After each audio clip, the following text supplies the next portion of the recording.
Buenos días a todas y a todos.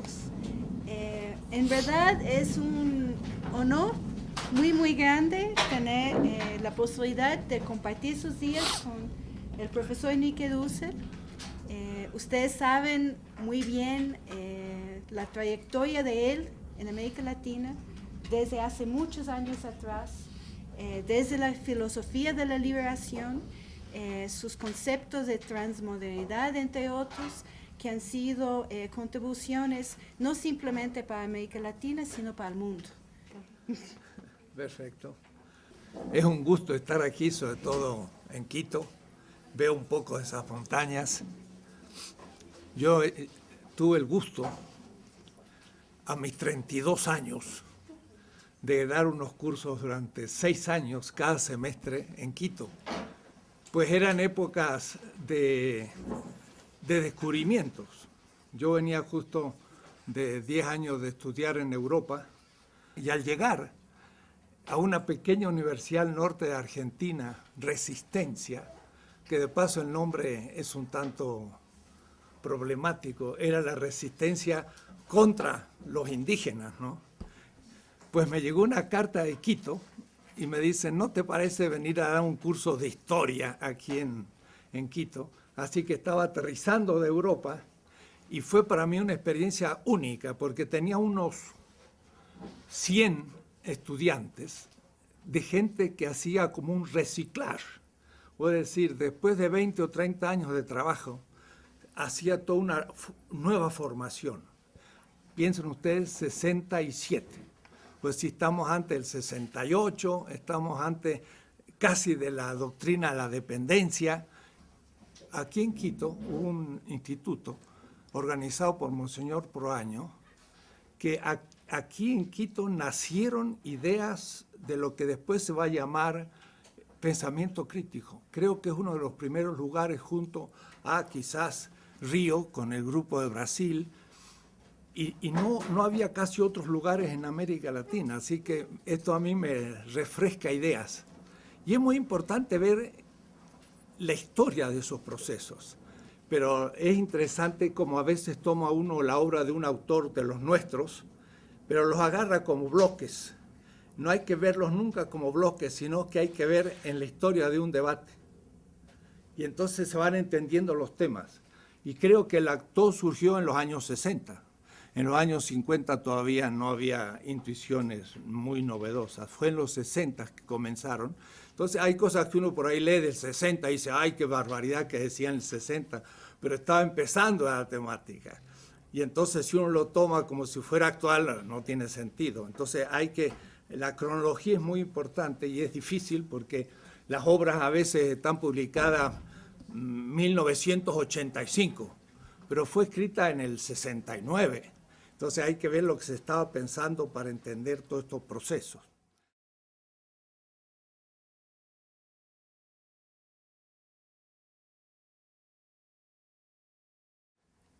Tres días me han dado, 3 mañanas, pequeñas exposiciones y después debates, he organizado la cosa un poco así.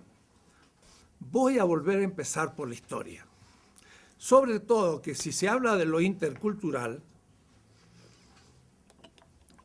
no se tiene muchas veces clara idea del contenido de las grandes culturas que se han dado. Que no quiero que me la tomen sustancialmente para que digan, sustancialista. Creen que la cultura egipcia es una sustancia. No, no, cada una de las culturas incluye muchísimas culturas, pero son ellas mismas culturas ya que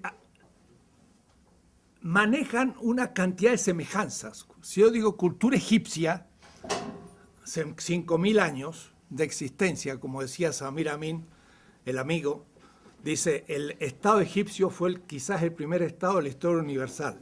Estado, el egipcio, hace 5.000 años. Claro, hay otros que creen que el Estado empieza con la burguesía. Bueno, el Estado burgués empieza con la burguesía, pero no el Estado como Estado. Pero el Egipto es ya ella misma una cultura de muchísimas culturas.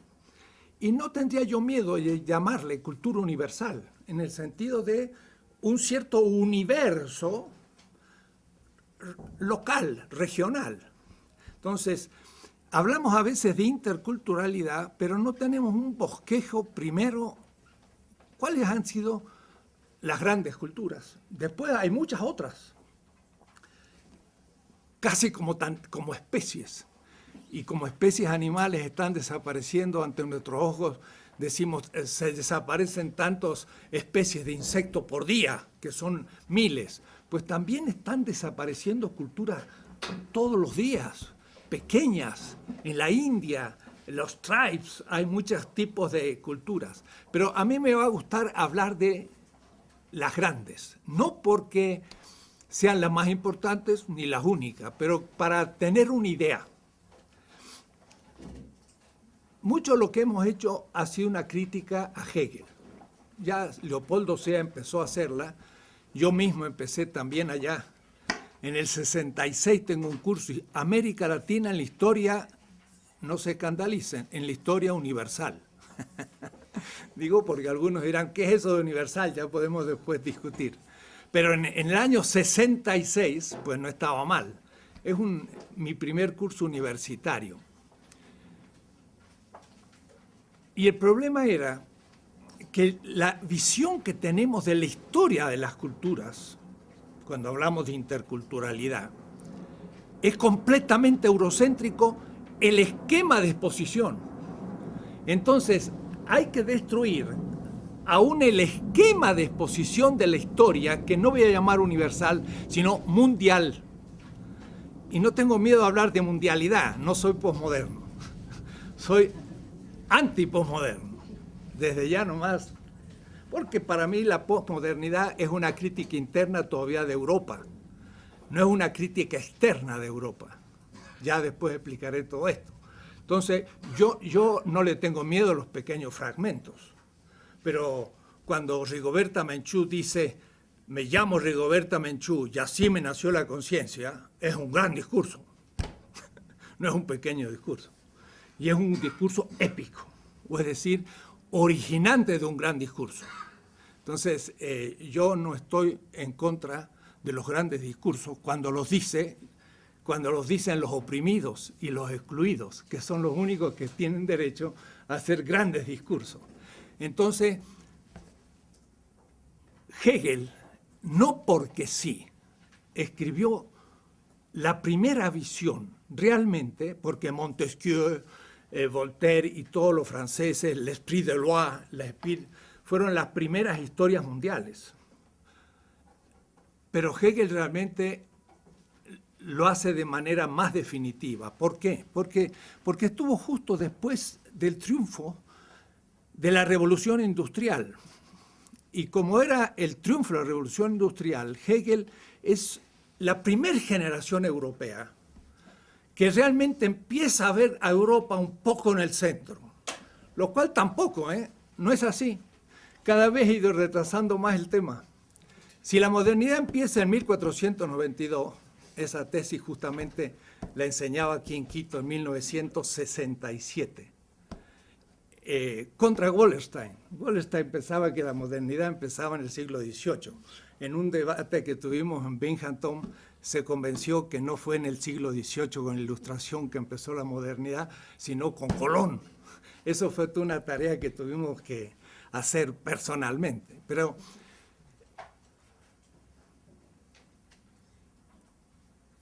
yo pensaba que la modernidad empezaba hace 500 años y con ello la centralidad de Europa.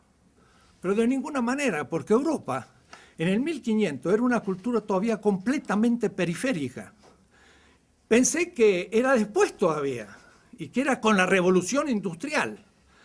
Y también me vuelvo a convencer de que todavía no. Si ustedes han leído el último libro de Giovanni Arrighi, Adam Smith in Pekín, que de paso es también fruto de debates, dice hasta 1870, a mí lo estoy diciendo, la China producía tanto acero como Estados Unidos y Inglaterra sumados.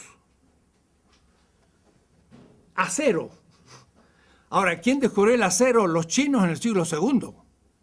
Y ellos fueron los que instalaron todo el acero en Inglaterra y en Estados Unidos. Eso lo dice John Hobson, un libro último sobre rehacer la historia no eurocéntricamente. Los que instalan las fábricas de Sheffield en Inglaterra son ingenieros chinos. Le enseñan a los ingleses a hacer el acero. Y son ellos los que hacen la revolución agrícola en Inglaterra, los que proponen el nuevo tipo de arado, el nuevo tipo de hilandería en las máquinas. Todos son de origen chino. Los chinos habían descubierto el papel en el siglo VI, habían descubierto la imprenta en el VIII, imprimían papel moneda en el IX.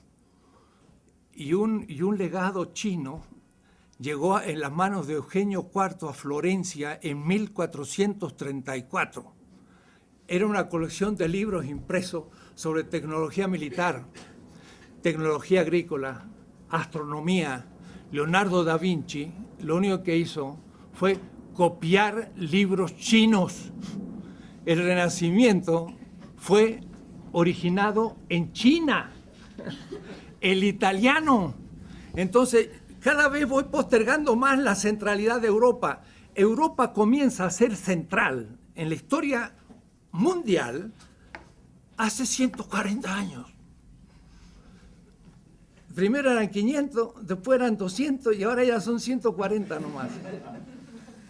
Antes que eso, no fue centro. El centro del comercio mundial estaba en manos de la China y la India. Eran los que tenían todos los productos del comercio.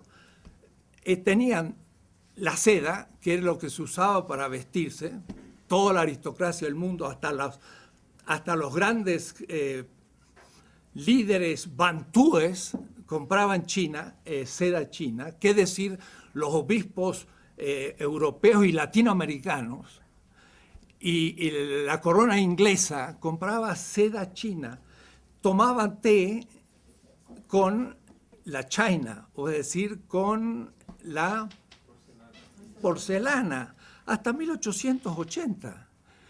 Y el acero era las mejores armas, espadas y demás, eran japonesas o chinas. Digo esto porque cada vez voy cambiando más y pasan 2 o 3 años y hay que volver a cambiar. En el 2007 salió este libro, Política, Liberación, Historia Mundial y Crítica, de la que voy a hablar hoy. Hace 2 años ya tengo que hacer reformas, ya hay errores en el libro, ya está todavía eurocéntrico. Es notable, voy a decir,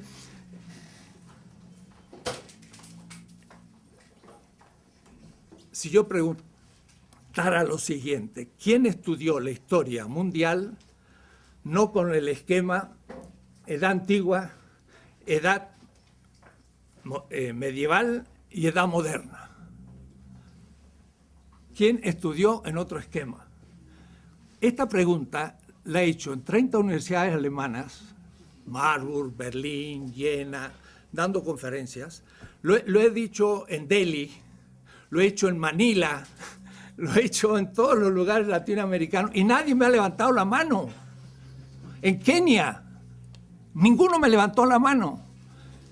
Y si yo les dijera que decir que la historia mundial es la antigüedad, la Edad Media y moderna, es una, lo voy a decir fuerte, estúpida ideología del romanticismo alemán del fin del siglo XVIII, que nunca la humanidad pensó en tal tontera, y si lo seguimos repitiendo, eso es eurocentrismo.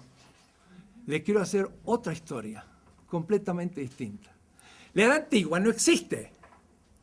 Me acuerdo un curso que yo daba en la India, en Madurai, y le decía, ¿qué es la Edad Antigua? Entonces decía, sí, bueno, es la edad de los griegos y los romanos. Pero si ustedes hacen un mapa, ¿dónde queda Grecia y Roma? Entonces vamos a hacer el mapa porque hay que verlo en el espacio. Entonces Europa es esto, este es el Mediterráneo, rápido hecho. Esto es el África, la India, el sudeste asiático, más o menos es así. América aquí está todavía al oeste. ¿Por qué? Porque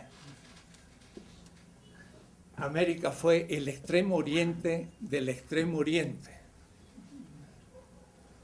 Pero siempre lo estudiamos como contexto del descubrimiento de Colón. Y hablar de descubrimiento es ya un insulto. Fue el comienzo de la invasión del continente. Pero van a ver ustedes que si yo sitúo América donde debo situarla, ya empiezo a ver distintos todas las culturas amerindias. Bueno, Europa es esto. Como ustedes lo ven, no parece ser el centro. Y además es muy pequeña. Entonces, el señor Hegel dice que el Mediterráneo es el centro de la historia universal. No puede serlo. Tiene que ser o el mar de la India o el Pacífico, pero no puede ser el Mediterráneo. El Mediterráneo es un marcito pequeño que fue no más que el centro de una cierta cultura. Entonces ustedes ven la antigüedad. Entonces yo estaba en Madurai y les decía, a ver, los griegos llegaron, sí, la verdad que con Alejandro llegaron casi hasta la India, ¿no? Que sería hoy Pakistán. Pero después tuvieron que retroceder, aunque los seleucidas quedaron durante unos siglos, pero también retrocedieron después porque al fin en la propia Mesopotamia ya no fue griega, sino que fue de nuevo sasánida y se le fue de las manos. Es decir, que a lo más que llegó los griegos fue hasta aquí y luego el Imperio Romano. Para Hegel la China es como la infancia de la humanidad. Y el espíritu en su libertad de la China pasa a la India, a los medos y a los persas, y luego los griegos, y luego los romanos. Pero realmente los que son la culminación de la antigüedad son los romanos. Después viene la Edad Media. ¿Media de qué? La media entre la modernidad y la antigüedad, así que en realidad no tiene ningún sentido, está en la mitad. El feudalismo. Y hasta el marxista, yo conozco bien a Marx, tengo 4 tomos sobre Marx, se hablaba del feudalismo y el modo asiático, que era un modo feudal. El feudalismo solo existió en Europa y en ninguna parte más del mundo. No hubo feudalismo ni en la China, ni en la India, ni en América, ni en ningún lado. Solo en Europa, feudalismo. Pero el feudalismo fue un fenómeno ¿debido a qué? A que los árabes en el 623 salieron de la Égira, comenzaron la expansión, y le metieron a Europa un muro que el Imperio Otomano estuvo hasta 1680, miren qué fecha, ¿no? 1680, sitiando Viena. Viena estaba por acá, y Granada todavía era musulmana en el 1492. En enero recién se liberó. Esta pequeña Europa tenía a lo más 70 millones de habitantes. La China siempre tuvo el doble, tenía 160 en esos años. Y no hablar la India, etc. Entonces, la Edad Media no es más que la época en que el mundo musulmán puso un muro a Europa y la aisló del mundo. Europa nunca fue centro, nunca. Siempre fue periférica y lo fue hasta 1870.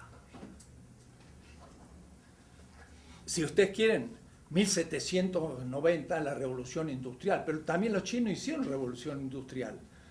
Y luego hubo crisis que hay que mostrar por qué. Estamos recién descubriendo China. Y yo hablo de China porque es un motivo para romper el eurocentrismo. Y el eurocentrismo todavía no lo hemos terminado de romper. Cada 6 meses descubro un aspecto eurocéntrico de mi pensamiento. Y esto hace 20 años. No se termina. Es muy difícil porque está tan metido. Bueno, Edad Media no tiene ningún sentido. En esa época, que sería del siglo VII hasta 1492, que es el fin del siglo XV, son 8 siglos de feudalismo. ¿Cómo feudalismo? Los árabes están en Marruecos, en Fez, una ciudad de 400.000 habitantes, que había sido Córdoba. Están en el gran califato fatimita en Egipto. Pues Bagdad ha sido ya maltratada por los turcos, pero Bagdad sigue siendo una referencia. Está Bizancio, que va a ser tomada en 1453. Los griegos van a pasar a Italia. Qué extraño, 1456 Ficino comienza la traducción de Platón del griego al latín. El Renacimiento, pues son pobres griegos salidos de la toma de Estambul por los árabes, que también comienzan el Renacimiento. Es decir, el Renacimiento va a ser parte chino y parte bizantino. Los italianos, poco que agregan. Voy a decir, tampoco la Europa Latina hizo tanto que digamos. Pero después tenemos que entonces ver toda la región de los árabes en Afganistán, Delhi, que va a ser musulmana, y después todo Indochina, hasta más. Mindanao es musulmana en el 1492. Quiere decir que, miren, los árabes en la Edad Media tienen una cultura universal o mundial que va del Atlántico hasta el Pacífico y no tiene nada que ver con el feudalismo. Son una cultura urbana y mercantil. No hay nada, señores feudales ni nada, y eso es la Edad Media. No tiene sentido. ¿Se dan cuenta? No más que para decir rápido cómo hay que empezar a rehacer toda la historia de las culturas de otra manera, para entonces tener una imagen actual desde otro horizonte. Es lo que quiero hacer en unos minutos. En unos minutos. Es decir, quiero darle otra idea de la historia mundial, de las grandes culturas, para ver dónde estamos parados. No había pensado hacerlo, pero dije, sería bueno para entender un poco, cuando hablamos diálogo intercultural, el gran diálogo intercultural va a ser con la China, con la India, con las culturas bantúes, las americanas, amerindias, y después la moderna europea y algunas otras, son las grandes. Ahora después, cada una de estas tiene una cantidad interna, porque si hablamos del Incario, pues tenemos los quechos, los aymara y cientos de culturas internas, pero sin embargo fueron de alguna manera unificadas y podemos tener ciertas semejanzas que nos permiten ver diferencias con otras culturas. Hay que debatirlo. ¿Cómo podría ser yo para tener otra visión de la historia mundial que no fuera esta? Yo la voy a dividir en 4 grandes etapas. No nada que ver con la antigüedad, la Edad Media, la Edad Moderna y la contemporánea, nada que ver, sino pensar las cosas de otra manera. Esto lo he explicado en muchas partes, hasta en la India. Me acuerdo uno que me decía, ahora entiendo la historia de la India. Eso me dijo un joven en un curso, porque él también estudiaba la historia eurocéntrica, entonces no entendía ni la historia de la India. Dice Hegel, la historia va del este hacia el oeste y Europa es el centro y el fin. Der Zentrum und der Ziel der Weltgeschichte. Es el centro y el fin de la historia universal. El este está acá y el oeste está acá. Y la historia va del este hacia el oeste. Por eso que en esa visión, América, que está acá, pues viene después. Y por eso que en general en los estudios de historia que hacemos, estuve en Bolivia y les propuse hacer un nuevo texto para las escuelas y empezar todo de nuevo, porque en Bolivia hay que hacerlo de nuevo, porque ellos tienen una gran cultura y ustedes aquí también. Quito es justamente la segunda capital, según nos decían Guayasamín, del Incario, y tiene mucho sentido. El que se coloque América del otro lado del Atlántico, aquí, al oeste de Europa, es porque el Atlántico fue descubierto en el 1492. Pero había sido el Pacífico el centro de todas nuestras grandes culturas. Van a ver ustedes enseguida. La historia del Neolítico es justo al revés de lo que dice Hegel. El Neolítico, ¿se acuerdan? Era la revolución urbana. La revolución urbana supone dos revoluciones. La agrícola, porque entonces en vez de tener que estar buscando el alimento en cualquier parte, pues junto los mejores vegetales y en un lugar racionalizadamente tengo alimento. Decía Aristóteles, la ciudad surge cuando hay alimento, agricultura. Pero después el segundo, el pastoreo. En vez de estar cazando los animales, agarro los más grandes, gordos, la vaca, tan fea, pero bueno, simpática, pero gordísima. Y ahora pura vaca nomás, y los leones, y las gacelas, y todos los hermosos animales van al zoológico, porque no nos sirven en el sentido no ecológico de la palabra. Agarramos los que más nos sirvieron y eso lo reprodujimos en el pastoreo, y los otros los fuimos matando, y ahora hay que las especies se están terminando, pero la especie de vaca no se termina, porque esa no sirve, ¿no? La aprovechamos. Entonces, gracias al pastoreo y a la agricultura, dos instituciones, surge la ciudad. Entonces, las ciudades son los que crean la complejidad de clases sociales, y empieza la dominación de clases, y ahí tenemos la producción de las grandes culturas. Sahagún llega a describir en el Imperio Azteca 360 oficios. En cambio, en un clan nómade, pues hay el cacique y 3 oficios, y todos aprenden los 3 oficios y con eso sabe todo lo que necesitan. En el Imperio Azteca había 360 oficios. Había agricultores de distintos tipos, los que hacían los papiros no, los que hacían los grandes amates, los sabios, los sacerdotes, los militares, los comerciantes, 380, es una diversidad fenomenal. Entonces, la historia del Neolítico, ¿cómo empieza?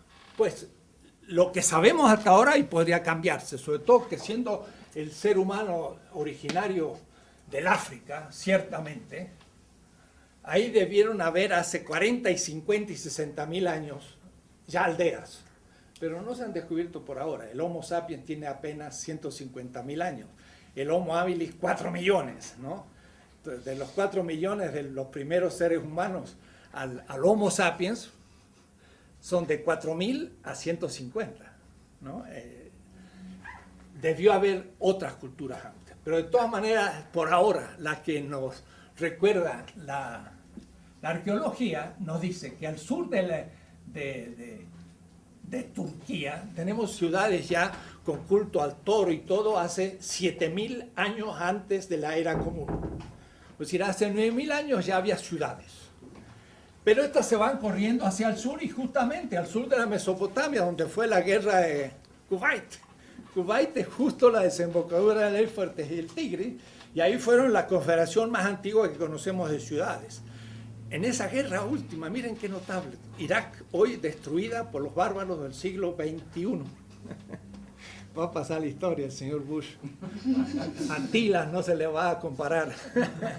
Una cosa horrible lo que ha hecho. Ha destruido a Bagdad, la ciudad más sagrada de la historia casi mundial.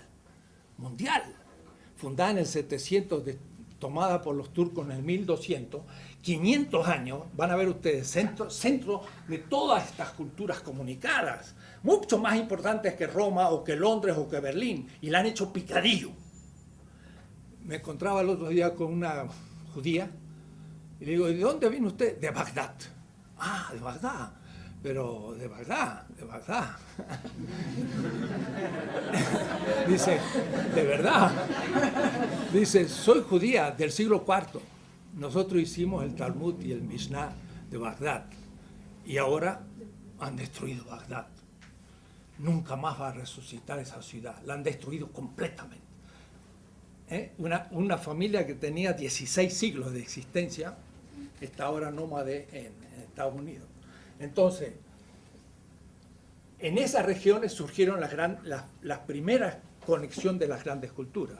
Yo empiezo mi curso de historia de la política, ¿no? Porque el primer tomo es una historia mundial de la política, para hacer una política de Evo Morales. Porque la clave de toda mi política, son 3 tomos como este, es Evo Morales.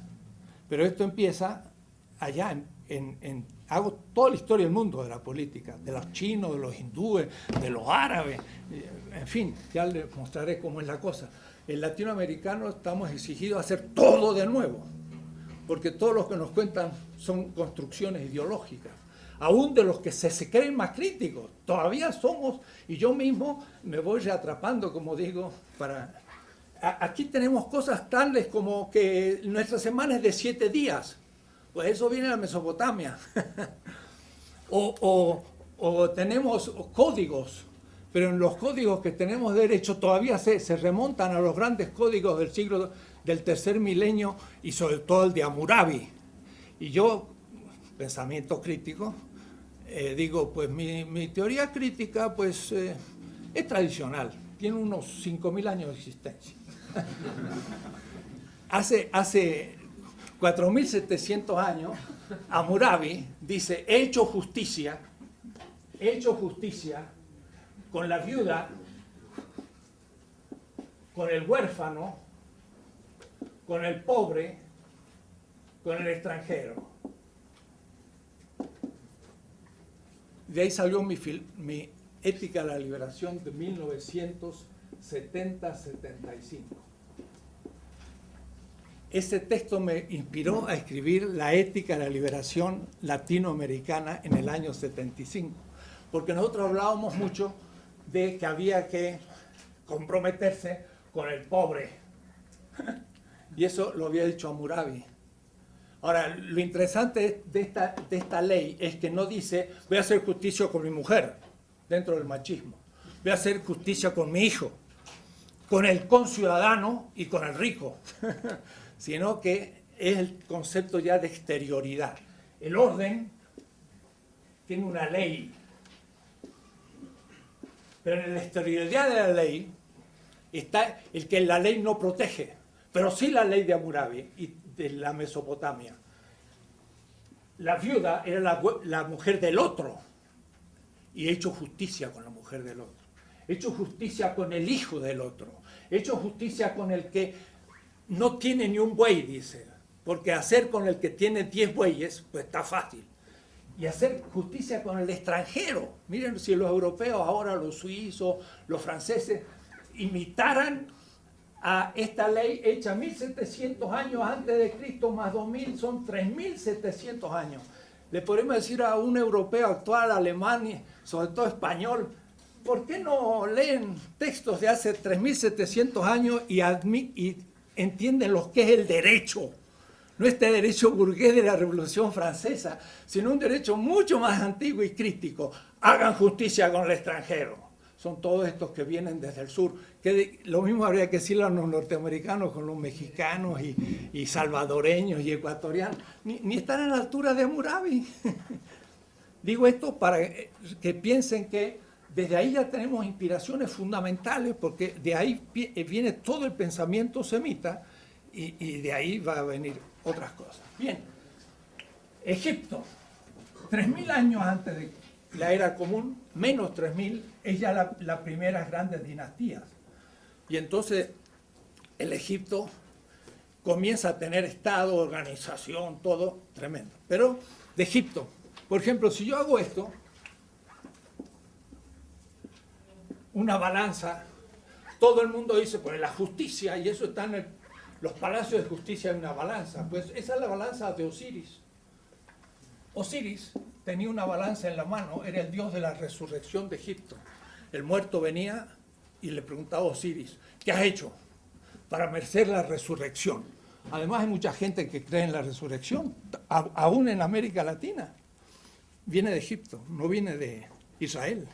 Israel viene de Egipto también, así que el cristianismo viene de Egipto. Y entonces, ¿qué le dice el muerto? El muerto le dice a Egipto, he hecho cosas buenas. Y para eso lo tenía apuntado, porque en los sarcófagos y en los textos de las pirámides, los faraones escriben sus actos buenos para el día del juicio de Egipto, de Osiris, en la gran sala de Maat, que bien es el juicio final. El juicio final tampoco es cristiano ni es semita, es egipcio, ¿no? Y entonces el muerto, en el capítulo 125 del libro de los muertos, que es en realidad el libro de la vida, porque es lo que escribían los muertos para no olvidarse sus actos buenos cuando venía el juicio. ¿Ves? Como los muchachos que llevan en el examen anotadito todo para no olvidarse, así también los muertos llevan todo anotadito. Y entonces miren el capítulo 25, dice, ¿qué has hecho de bueno? Dice, he dado pan al hambriento, he dado de beber al sediento, he dado de vestir al desnudo y una barca al peregrino. Entonces, con su nombre y apellido, lo resucita. Con su nombre y apellido, o es decir, individual. Y el señor Charles Taylor, en el Source of the Self, la fuente de la identidad, va a buscar la identidad entre los griegos y no lo encuentra. Si se hubiese tomado un barquito y hubiese llegado a Egipto, entonces, 2500 años antes de Aristóteles, tanto de Aristóteles hasta mí, o es decir, si el Egipto está en el 30 siglos antes de Cristo, y Aristóteles está en el 350, había 2650 años desde los textos de Menfis a Aristóteles. Y de Aristóteles hasta mí hay no más que 2300, es decir, menos. Digo para que tomen proporción. O es decir, que Egipto era para los griegos una cultura más antigua que la griega para mí. Y todos dicen, la filosofía empieza en Grecia. Mentira, empieza en Egipto. Y lo dice Aristóteles, lo dice Platón. Nuestra filosofía empezó en Egipto, lo dicen. Pero von Humboldt, que pasó por aquí también, se inventó después la Universidad de Berlín y la primera tesis de la Universidad de Berlín, la filosofía es griega. Y entonces el helenocentrismo fue el padre o la madre, como quieran, del eurocentrismo. La filosofía no empezó en Grecia, empezó 3000 años antes. Entonces, tenemos tantos elementos egipcios que hasta $1, a veces cuando voy a Estados Unidos, y aquí como los pobres ecuatorianos están dolarizados, me olvidé hoy, digo, no he cambiado todavía para pagar el desayuno. Dice, no paguen dólares. Es verdad que estoy en Ecuador. En el dólar, miren qué notable, es fantástico. Acá a la izquierda hay una pirámide y arriba hay un ojo. ¿De dónde viene eso? ¿Eh?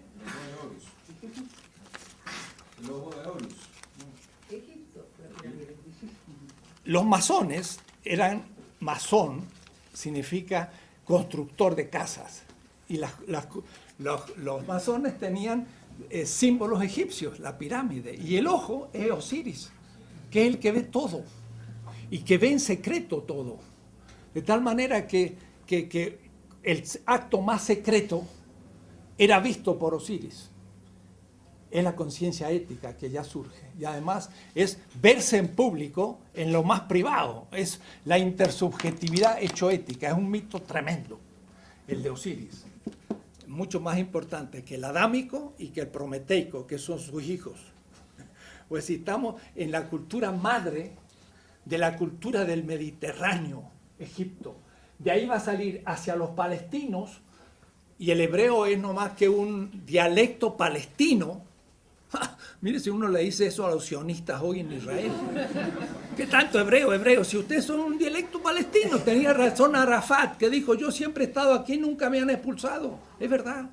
La expulsión de Israel nunca existió. Hicieron salir 200 o 300 gente de la élite, los romanos en el año 70, pero el pueblo judío se quedó en Israel. Los judíos de España fueron judíos convertidos bereberes que llegaron a España, nunca habían estado en Israel. Los judíos rusos no eran rusos ni habían estado en Israel, eran cazares que se convirtieron al judaísmo y entraron en Rusia. De tal manera que el argumento sionista de que hay que volver a la tierra, pues nadie había salido y todos los que volvieron nunca habían estado. Esto lo dice un profesor de Tel Aviv. Digo esto para entender todo al revés. Mi clase de hoy es eso. Es poner patas arriba todo. Y entonces decir, entonces hay que empezar de nuevo. Sí, claro, hay que empezar de nuevo. Es una cosa terrible. La palabra Ta era el gran dios de Egipto. Y por eso que Egipto o Copto es lo mismo. Copto o Egipto significa los adoradores de Ptah, el gran dios egipcio de Memphis. Eso me lo decía un obispo de la primera catarata, estando ahí en Egipto y hablando con la gente, me decía, Egipto y Copto es lo mismo, quiere interesar. Y Ptah era el gran dios de Egipto y tenía dos partes, tenía dos momentos. Uno, el corazón, Horus, y otro, la lengua, Toth. Esta lengua es la que se va a transformar en hebreo en la Dabar y entre los griegos en el Logos. O es decir, la razón griega y la palabra creadora, el verbo se hace carne de los hebreos, los dos son el Toth egipcio, que era la palabra de Dios. Para decirles cómo el Egipto es la que produce el pensamiento semita hebreo y el pensamiento griego. Estamos ante el origen. Y esta cultura es negra, bantú. A tal manera que en la tumba de Tutankamón encuentran desde los zapatitos chiquitos que tenía hasta el último zapato. Y de paso no era muy grande, era pequeño Tutankamón, negro. ¿Por qué guardaba todos sus objetos? Porque ustedes van a cualquier tumba en África, en Kenia, en Nigeria, en donde sea, y al muerto se le guarda todas sus cosas, pero cuando resucita tiene que volver a vestirse. O va a estar desnudo el pobre. Entonces, la costumbre de dejar todos los objetos en la tumba es una costumbre bantú, que viene del sur. La gran cultura madre del Mediterráneo es africana. ¿Qué tal? Es interesante, ¿no? Que los negros nunca hicieron nada. ¿Cómo que no? Fueron los maestros del pensamiento egipcio, el pensamiento hebreo, el pensamiento griego, cristiano y musulmán. Nada más. Así que no hay ningún afro, o hay alguno, pero el que sea, que lo reivindique. Egipto. Bueno, si sigo así, me estoy un mes, no estoy un día. Entonces voy a ir más rápido ahora, pero me animo y no puedo dejar de hacer. ¿Ven? Después de esto, ya viene la gran cultura de la India, en el río Indo, que es hoy Pakistán. Sería Mohenjo-Daro, en el Penyab. Fue una gran cultura que recibe el impacto de las invasiones que por Afganistán y Kabul van a venir siempre a la India, porque la India va a tener los Himalayas al norte y los grandes ríos, y por aquí no se puede penetrar. Se penetra por Afganistán siempre, y entonces fueron los arios en indoeuropeo, como aristos, los mejores, los primeros. Y ahí vienen entonces los Upanishads y todos los grandes textos que van a venir, pero en el siglo XX, recién antes de Cristo. Y después tenemos el primer imperio chino, ya en el año 1000. Entonces estamos pasando del 4 y 5000 al 1000. La historia va del oeste hacia el este. Y después aquí, pues, viene el descubrimiento de América, hace 40 o 50 mil años, ¿no? De a pie pasaron por Bering, cuando había muchas veces hielos. Todos nuestros habitantes originarios, todos vienen del Asia, sin ninguna duda ni posibilidad. Ahora se ha hecho el genoma mexicano y es notable, el genoma mexicano tiene casi 50% asiático. ¿Por qué? Porque son los indígenas. Los indígenas son, nuestros indígenas son 100% asiáticos. Raza, lengua, cultura, todo. ¿Cierto? No puede ser de otra manera. No van a venir de dónde. No pueden. Y los esquimales estaban pasando. Los agarró un pie en cada lado. Están en la Siberia y en Alaska los esquimales. Y entonces vienen los grandes procesos hacia el sur. Unos 12.000 años antes de Cristo llegan hasta el sur. Es decir, que duran 20, 30.000 años para atravesar el continente. 1 kilómetro cada 1.000 años. No es mucho, porque no hay 30.000 kilómetros de acá a acá, y en cambio fueron 20.000 años, fueron bajando, y entonces llegaron al embudo mexicano y todos tuvieron que pasar por ahí, por eso es tanta cultura que hay en México, tantos grupos distintos, llegan hasta el sur y los tupi guaraní empiezan a volver hacia el Caribe cuando llega la invasión europea, pero hay grandes movimientos de pueblo. Y entonces la gran cultura mesoamericana del 300 al 900, el Teotihuacán, por ejemplo, que es la primer Tula, Enrique Flores Cano, muestra que esa inmensa ciudad, una ciudad de más de 100.000 habitantes que existía, las grandes pirámides, fue Tula. No sabíamos lo que era. Era Tula de los toltecas, una ciudad inmensa. Y la cultura maya, del cual en este congreso que ha habido 53 americanistas en México ahora, tuve yo una especie de revelación de un maya, del cual hablaré después porque me pareció extraordinario y además va justo en la hipótesis de la transmodernidad, van a ver ustedes después.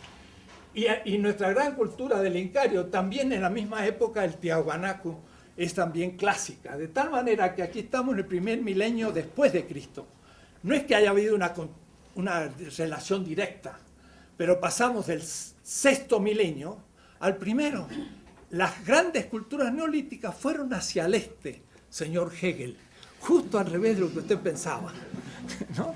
Sin contacto directo. Ahora, el centro de estas culturas fue el Pacífico, de las nuestras.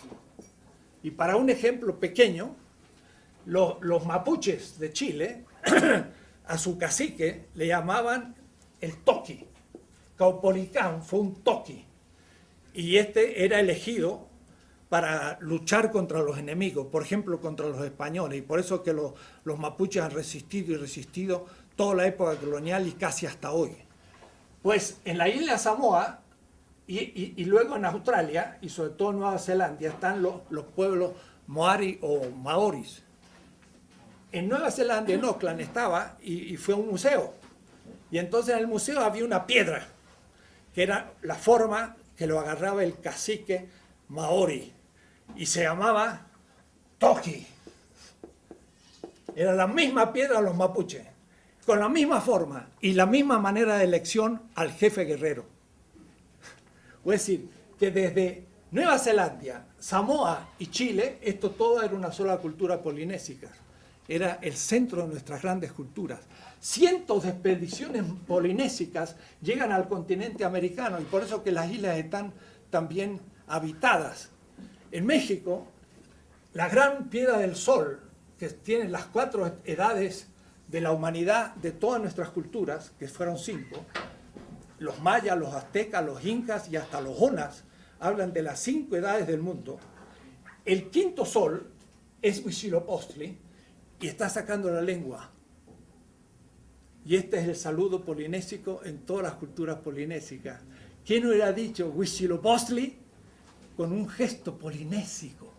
Entonces, esto por decirle que realmente las culturas daban al Pacífico y la Polinesia era el origen. El Atlántico era tierra de nadie y por eso que eran tierras más primitivas.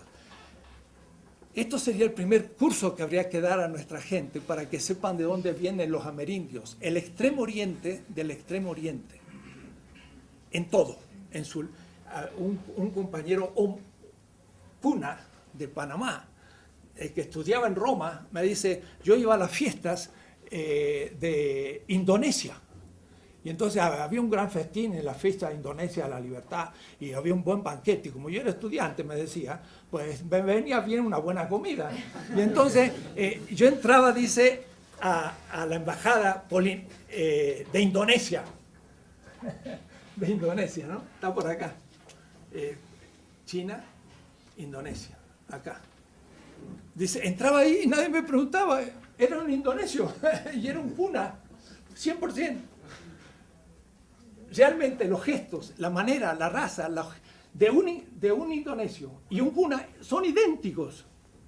Vienen del mismo lugar. No hay lugar. Entonces, esta es la primera etapa. Esto yo le llamo el gran camino de las culturas hacia el este.